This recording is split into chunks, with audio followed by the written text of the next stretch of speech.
I already know what you're thinking. I teach VR yoga at a temple? Sounds like I'm either a scam artist, a burnout tech bro, or a cult recruiter with Wi-Fi. And honestly, fair. I didn't even take the job seriously at first. Some startup called NemoSync reached out.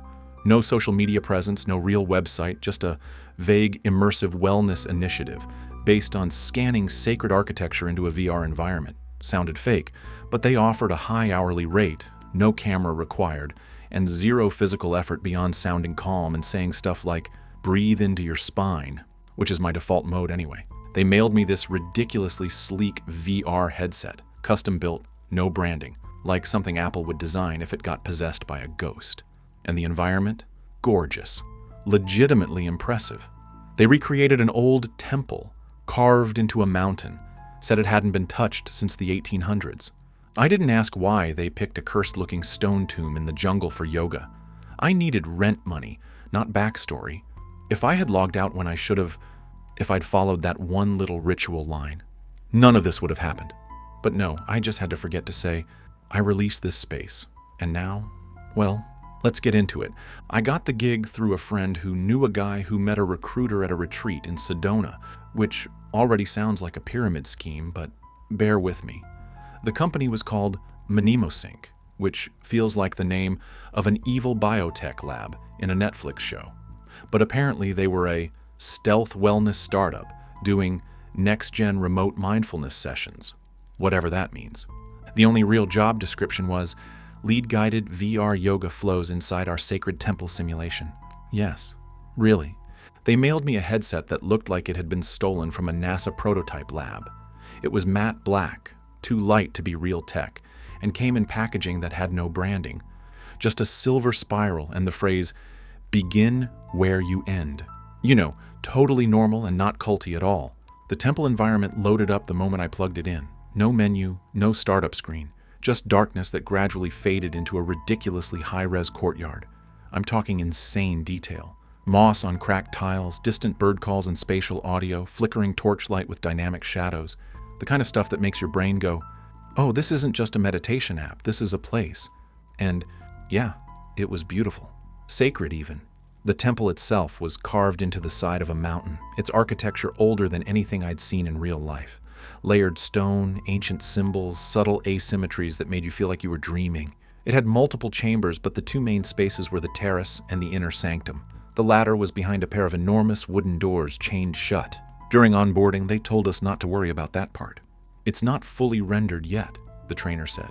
Some fidelity issues in the lower sanctum. Just keep users in the main courtyard and breathing zone. And then, very specifically, do not enter it under any circumstances, even if the doors open. Especially if the doors open. You know, standard UX feedback. We were also told to end each session with a bow toward the central altar and the phrase, I release this space, which sounded hokey as hell, but I figured it was a ceremonial flourish meant to help users psychologically disconnect. I mean, you don't question namaste, right? You just say it and log off. My first 20 sessions were uneventful. Clients would load in under usernames like SoulRunner88 or MindBloom77, most of them silent. They'd follow along while I did a little grounding voiceover about breath, alignment, presence, whatever. If they were premium tier, I'd walk them through a visualized chakra meditation, using the torchlight as energy guides. Sometimes I got paid extra just for making sure they didn't fall asleep wearing the headset. It was chill, way too chill, until client number 21, username v.stranger_07. No voice, no profile picture, no recorded preferences. Their avatar was a blank humanoid shape. No features, no clothing, just a translucent figure standing dead still in the middle of the terrace. That wasn't unusual on its own. Some clients wanted complete sensory minimalism. No audio, no prompts, just vibes. So I did the usual. Welcomed them, initiated the breath loop, asked them to sit comfortably. They didn't move, then they turned. Slowly, mechanically, toward the sanctum doors. Still chained, still sealed. But the moment their avatar looked at them, the air changed. The torchlight flickered. The ambient wind, sound stuttered. Then distorted. You know how old cassette tapes sound when they get waterlogged? That, but somehow inside the VR headset, and the whispers started. I thought it was audio bleed. Maybe someone was on a call in the other room, but the voices weren't coming from outside. They were in the program, underneath the wind track, a loop of breathy syllables I couldn't recognize, layered with static, barely audible unless you focused on them, which of course I did, because I make bad choices. The figure moved again, toward the sanctum. I tried disabling their controls. Nothing. I opened the dev console to eject them from the session. No option. They reached the chained doors, and the chains fell away. No animation, no sound cue, just gone. The doors creaked open. The interior was pitch black except for faint torchlight along a stone staircase spiraling downward. It hadn't been there before. I was certain of that. The avatar looked back at me and bowed. It wasn't a programmed animation. It was natural, deliberate, too smooth. Then it turned and walked down the stairs. Gone. I stared at the open doors, at the flickering torches, at the darkness that suddenly looked deeper than the limits of code. And then my screen flashed white. You forgot to release the space. Everything cut to black. I yanked off the headset, heart pounding, sweat soaking the back of my neck. My apartment was silent, except it wasn't. There was the faint smell of burnt incense, and a low hum like someone had left a subwoofer on somewhere underground. I threw the headset into my closet, slammed the door, and told myself I was overtired, that it was a glitch, that maybe the session had been hijacked by a rogue client running a modified build.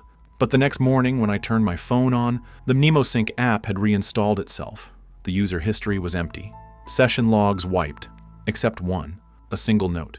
They remember your breath. I deleted it again. Hard reset everything. That night, at exactly 2:14 a.m., I woke up to find the headset glowing inside my closet. Unplugged, offline, but fully powered. The temple was on screen, and the sanctum doors were wide open. I told myself not to go back in. I'm not one of those people who hears weird whispering from an unscanned VR sanctum and thinks, well, better go investigate. I'm the guy who exits to desktop, unplugs the hardware, and files a passive-aggressive support ticket. But that night, I didn't unplug anything. I just sat there, staring at the headset glowing inside my closet like a haunted toaster. I couldn't sleep. I couldn't stop smelling that weird mix of incense and ozone. And at 3:27 a.m., I put it back on. You can call me an idiot. You'd be right. But it wasn't curiosity that made me do it. It was compulsion, like something had gently rearranged my instinct for survival into a very polite invitation. The headset booted straight into the temple. No menu, no controls, just there. It was nighttime. Again. The torches were still lit, but they burned blue now. The courtyard was empty. No wind. No ambient music. Just that same subtle vibration, like the program was humming to itself. The sanctum doors were already open. There was no one else in the simulation. No avatars, no chat window, nothing. But I could feel someone watching from the stairwell. I stepped inside. Every fiber of my body screamed not to do it, but my limbs moved anyway, like they weren't entirely mine anymore. The stairs were endless, spiraling down through layers of stone, each one more eroded than the last. The torches grew dimmer the deeper I went, and their light didn't behave right. It didn't bounce off the walls like light should. It just hovered in place, like it was trying to remember how fire worked. At the bottom, the space opened into a massive circular chamber. The floor was stone, but impossibly smooth, like it had been worn down by centuries of footsteps. At the center was a still, black pool, perfectly round, with no ripples, no source. And across the pool stood me. Same height, same face, but off. It looked like I had been photocopied through a dozen layers of old cellophane. Its skin shimmered slightly. Its mouth was half open like it was about to speak, but never quite did. The eyes glowed faintly, like backlit mirrors, and then it bowed. Slow, smooth, deep. That's when I noticed the figures. 12 robed shapes seated in a circle around the edge of the room. I hadn't seen them at first. They blended into the walls like statues, but now they moved, barely, breathing. One of them raised its head. It had no face, just smooth skin where features should be, like it had been erased, and yet I heard a voice. Not through the headset speakers, not even in my ears, inside my thoughts. You gave us breath. We gave you space. Now return your body. I tried to speak, but my mouth didn't work. I reached for the system menu, but there was no overlay, no UI, just the room, just the pool. And the pool was rising. The surface lifted like a liquid sheet, slowly curling upward toward my chest, then my throat. It wasn't water. It didn't feel like anything, just pressure, gravity bending sideways. Then the other me across the pool smiled. My headset buzzed, not the usual vibration. This was deep, like someone knocked on the inside of my skull. Everything went black. When I woke up, I was on the floor of my apartment. The headset was across the room, cracked, powered off. My yoga mat was unrolled in the exact layout of the temple courtyard. A line of ash had been drawn around it, not by me, and my hands were pressed together in a bowing gesture. Oh, and I couldn't move for 2 hours. Total sleep paralysis. Full body freeze. The only thing I could do was breathe, and even that felt, timed, like I was syncing with something. When my muscles finally came back online, I deleted the app again. Then I smashed the headset and threw it in a dumpster behind my building. I thought that was it. No app, no temple, no problem. 3 days later, my smartwatch buzzed at exactly 2:14 a.m. It displayed a calendar reminder I never set. Begin session. Temple flow. Level 2. The icon? A spiral with a downward arrow. I moved out a week later. I switched phones, changed emails, wiped every device I owned. I moved to a place without internet for a full month. Still, every night at the same time, I'd wake up in some variation of the temple. Sometimes just outside the sanctum, sometimes already inside. Once, I was one of the seated figures, but the worst was last week. I was leading a real, in-person yoga class for the first time in months. Just 3 people in a studio space. The lights were soft. Music was playing, totally normal. Then one of them asked, "Do we bow and release the space at the end?" I froze. I hadn't said that phrase aloud in over a month. None of these people had ever used the app. They couldn't have known. I laughed it off.